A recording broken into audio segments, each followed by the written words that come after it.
This video is powered by the pros at Pascal Air Plumbing and Electric. Arkansas owned, Arkansas operated. GoPascal.com. One of our favorite times of the week, here to talk with Alyssa Orange, anchor at Pig Trail Nation, and a friend of us here on Halftime. Alyssa, how are you? First of all, happy National Women and Girls in Sports Day today. That's certainly something to celebrate. We have you on here, one of the winners of Arkansas Sportscaster of the Year.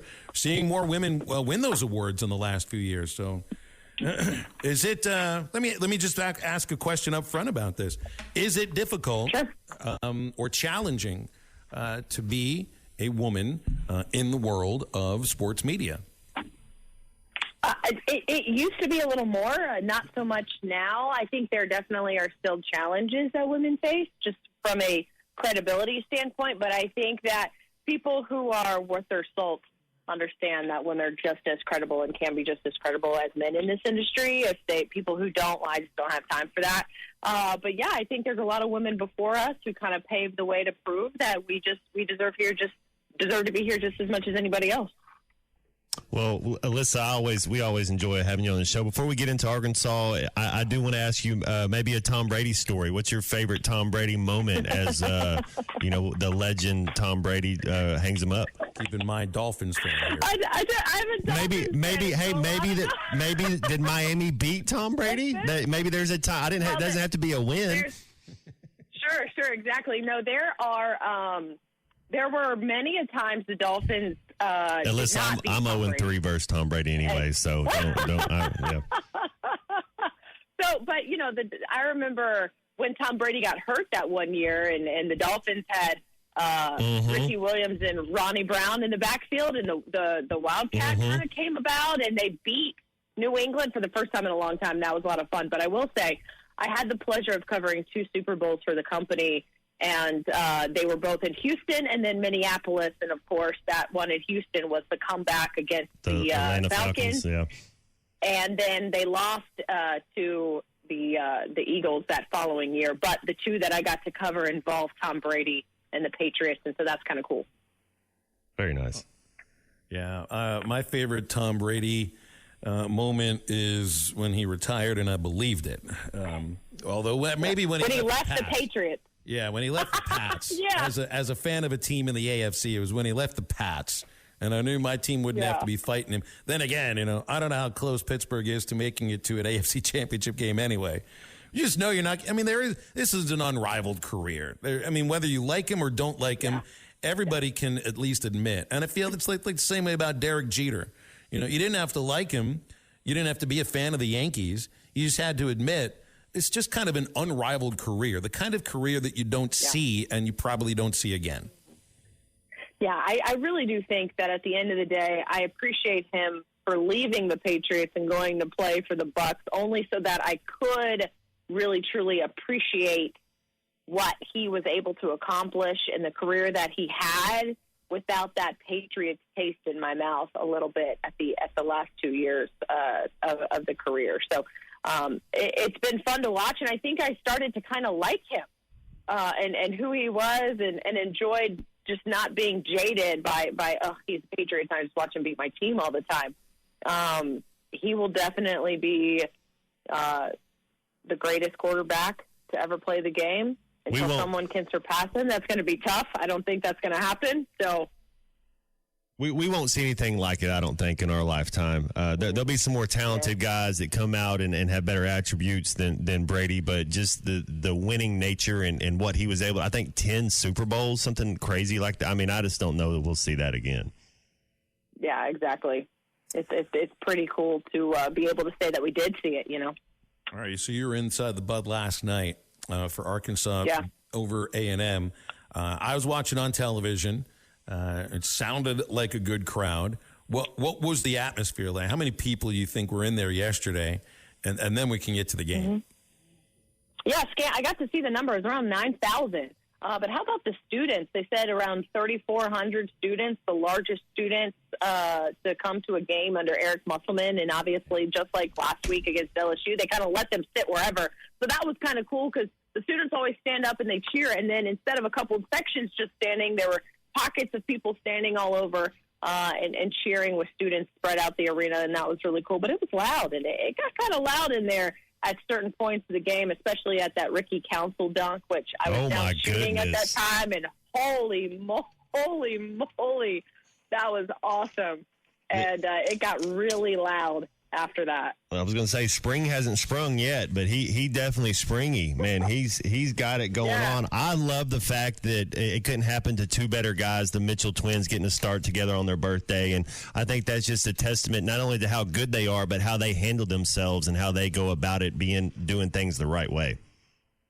Yeah, absolutely. Those two have just worked really, really hard. And obviously, Makai has been in that starting lineup really since the beginning, but you really got to tip your cap to Mikkel, who has worked to get in that lineup as well.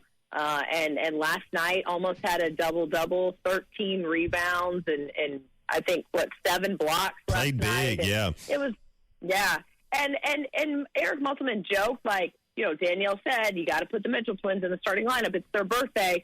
And so he did, but we all know that Musselman's not going to do it if he doesn't think it's going to be successful. And I think that he is seeing now playing big and starting that bigger lineup because Mikkel Mitchell has come along and him and his brother can play together successfully.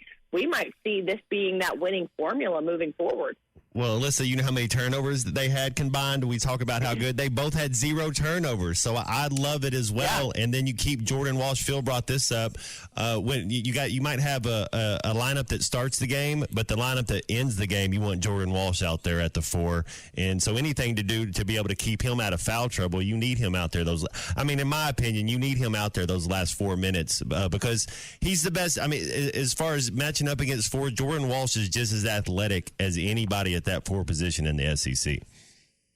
Yeah, he is. And he's learning, and he's just a freshman. The ceiling is unlimited for this kid who's still just learning what it's like to play at the collegiate level in the SEC. And he's going to get smarter with his defense, and he's not going to foul as much. And we've seen him take a big, giant step forward in that direction already. So if you could have, the Mitchells, Jordan Walsh, Anthony Black on the court, and keep them on the court, this Arkansas team is turning things around. 3 in a row right now, probably going to make it 4 conference games on the road against South Carolina, knock on wood. So this could be the turning point that we've kind of been waiting to see.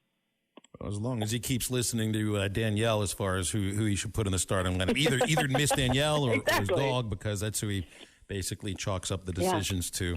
They'll tell him those things. The women's team, though, took, that game on Sunday was like a kick in the teeth to a team that played just an incredible first half, leaned on the starters so heavily. Mike said after the game that he'd asked them, how many minutes can you give me, because we got a week until the next game. And you could lay it on running out of gas, but they still had the lead with 7 seconds left, and Ole Miss scores with 0.4 of a second, forcing overtime. It's just, that was a tough one, and it's 4 losses in a row after 4 wins in a row. Look, right now they're still. If you look at bracketology, they're on a 9 seed. But Mike said, and I found this interesting after Sunday's game, with what's coming up in the future, and with these 4 losses in a row, the season goes one way or another starting now. February is when you really make your resume, for the tournament. So it'll go one way or the other, and you got to start winning games, and they got to go on the road for the next one. Yeah, Phil, we were talking last week, this is an Arkansas team that's competing for that number 3 spot, got to beat Tennessee in the league. And so we were looking ahead, it was that Alabama and that Ole Miss game you had to win. Those had to win. They were at home. It's a coming off a break playing LSU and South Carolina. And both of those games kind of ending in heartbreaking fashion and make you just be like, what is happening? And so it's going to be tough, and we're going to really see what this women's team is made of. They've got talent. They've got young talent, though, and we've talked about that. But how are they going to rise to the occasion and make a run in February? It's not going to be easy. But unfortunately, losing that Alabama game and that Ole Miss game, it's going to make that road a lot tougher than had you won those 2 games. And so we're going to see exactly how this women's team responds. Hopefully, you go through that 4-game losing streak and you start another winning streak. But you kind of sit here and hold your breath a little bit with this women's team, the way that they've been playing the last two games. Well, they've had trouble closing games out, and that happened in December, and that's happened a few times in the month of January. And I think maybe one of the reasons is, you got a rotation that's about 8 deep, but they're really leaning heavily on the starters as far as production's concerned. I mean, you bring Riley Langerman off the bench; she's a defensive, someone who stars more defensively. Mariam and Jersey aren't necessarily giving you great minutes off the bench on a consistent basis. And that's one aspect that looking into this next month, you're leaning on these starters really heavily. And that's one reason why maybe they've had trouble closing games out, just kind of running out of gas for the last couple of minutes. Yeah, I think you could see that a little bit. I don't want to blame tiredness. I don't know if that's necessarily a great word, but you can see, running out of gas a little bit. I mean, even Aaron making a couple free throws there late in that Ole Miss game. It's a different ball game. But still, you can't even say much. She scored over 30 points in that game. Mm-hmm. She has given it everything she has, but she needs a break, and that's when you're looking at someone like Mariam to come in and play a whole lot more minutes than she already is. So can that transition happen? Can she take a step forward and allow Aaron Barnum to have some breaks there so that Aaron is stronger at the end of games? Because that's what you need, a strong Aaron Barnum at the end of these games, and not an Aaron Barnum who has kind of worn herself out because she's playing so hard and so much. Alyssa, how fired up are you for the stick and ball sports? Because you get softball. Oh, my gosh. Doesn't softball start next week? Because they always start a week ahead of baseball. We're yes, 2 weeks so away from baseball. So you get high expectations for both of these programs. And on an annual basis, Alyssa, we're used to that for baseball. I mean, it's Omaha or bust every year. Still waiting to get to Oklahoma City. Hopefully this is the year for softball. Yeah, exactly. I mean, it's really the expectation for Courtney Deifel in this season as they get ready. Our Courtney Mims actually just sat down with Courtney Deifel earlier this morning, and excited to share that interview. We're going to do this is the first time we're going to do a preseason softball special. And it's because the women are a top 10 team. They deserve the recognition. They deserve the attention. And we're excited to showcase that next week before the season starts. Obviously, we'll have one for baseball, too. But I'm pumped. I mean, I grew up playing softball. That is my sport that I played my whole life. And so I think I just have a little bit of a deeper love for baseball and softball. You know that. And I'm excited to see the women play. They're a good, talented team. And then I'm just always excited for baseball. Baseball is, I think, my heart and soul is really in baseball. I love all the other sports, but I think baseball is really where my heart is. So I'm excited. BetOnline remains your number one source for all your sports betting this season. Everything from the NFL and bowl season to esports. You'll find the latest odds, team matchup info, player news, and game trends at BetOnline. BetOnline features live betting, free contests, and live scores for almost any sport or game imaginable.